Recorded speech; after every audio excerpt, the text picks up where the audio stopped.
নমস্কার বন্ধুরা, আজ আমি চলে এসেছি তোমাদের কাছে আমার প্রথম ব্লগ দুপুরের মেনু নিয়ে।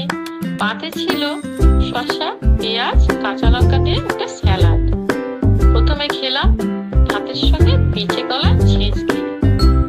খেতে তো ভালোই লাগলো। তারপরে সজনে ডাঁটা দিয়ে একটু ডাল। সজনে ডাঁটাটা খুব এখনকার দিনে খাওয়া একটু ভালো। আজ ভাদ্র মাসের রোদ ঝলমলে দিন, তাই মৃগেল মাছ আলু দিয়ে জিরে বাটা ঝোল করেছি, পাতলা ঝোল। এত আজকের গরম, তাই একটু পাতলা ঝোল বানিয়েছি। তরকারিটা খেতে খুব স্বাদ হয়েছে।